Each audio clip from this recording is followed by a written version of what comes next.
Good evening, Council. Harry Bims, member of the General Plan Advisory Committee, former Menlo Park Planning Commissioner, board member at the Menlo Park Chamber of Commerce, and a 15-year Belle Haven resident. So I mentioned my background across business, government, and as a resident because it informs my comments tonight.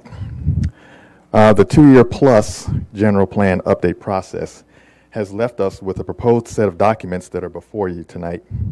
Many have expressed concern that these documents do not optimally answer many open questions, nor do they solve many potential problems that have been identified.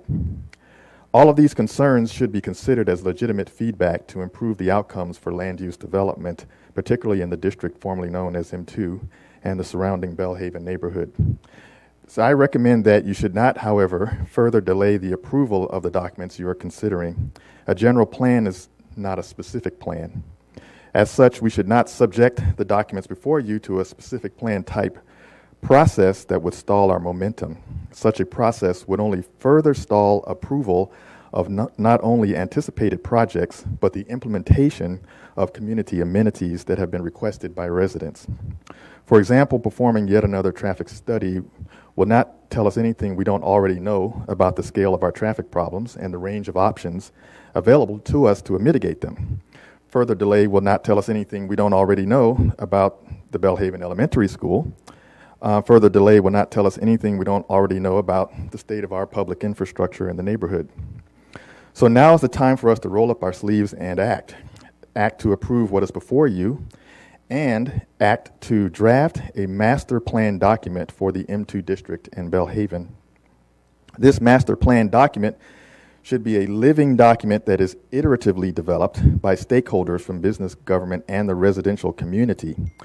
One key section in the document should describe in detail a real plan for accomplishing the community amenities that residents have asked for, including elements describing, for example, the plan for meaningful reductions in traffic along Willow, Marsh Road, and Constitution Drive, the plan for meaningful improvements in public education, including the possibility of a new school district, and the plan for meaningful improvements in public infrastructure. As you know, the fiscal impact analysis report concluded that the draft EIR would generate up to 14,000 new Menlo Park residents as a possibility, up to $187.2 million in impact fees, and up to $20 million per year in annual revenues above the current baseline. The issue is not the lack of money, nor is it the lack of will. Rather, it is the lack of action. As I expressed a few months ago, a master plan document would provide details on desired synergies, phasing, location options, and a plan for how multiple development projects can collaborate to provide funding for an amenity. This is something not possible to accomplish in a general plan document or even in a zoning ordinance. In the documents before you, the Community Development Director recommends to the Planning Commission which amenities from the amenities list a particular developer should be obligated to provide. This gives the CDD carte blanche to pick whatever amenity they want from the list on an ad hoc basis after closed-door consultations with each applicant. This could likely lead to a cherry picking of the easiest, least expensive ideas for favored developers, and major projects would simply never get done.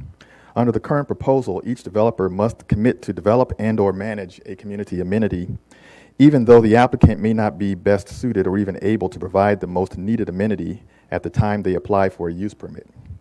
Rather, we should establish a community amenities fund with contributions from each project as a percentage of the fiscal impact revenues.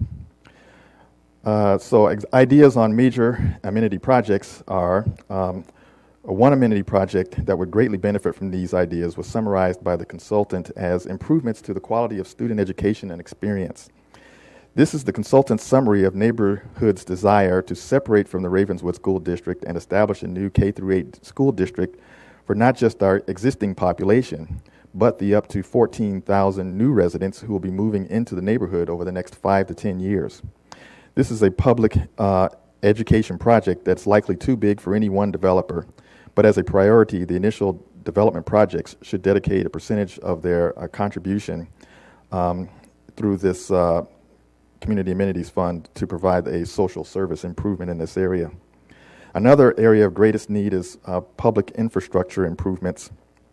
For this topic, several items on the amenities list could be combined into a single amenities project.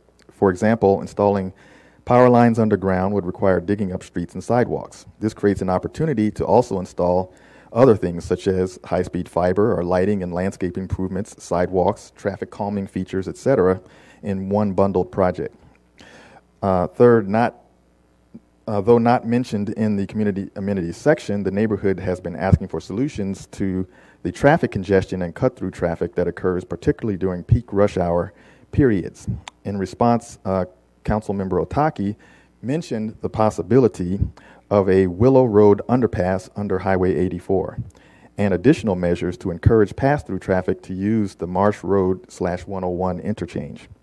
Such efforts should be explored as a regional public-private partnership guided by the master plan document and funded in part by the CAF. In addition, the CEF should fund a dedicated resource on city staff that would spearhead a lobbying effort to raise sufficient capital for even other ideas such as the reactivation of the Dumbarton Rail. So thank you for your time and your consideration of these ideas. Thank you.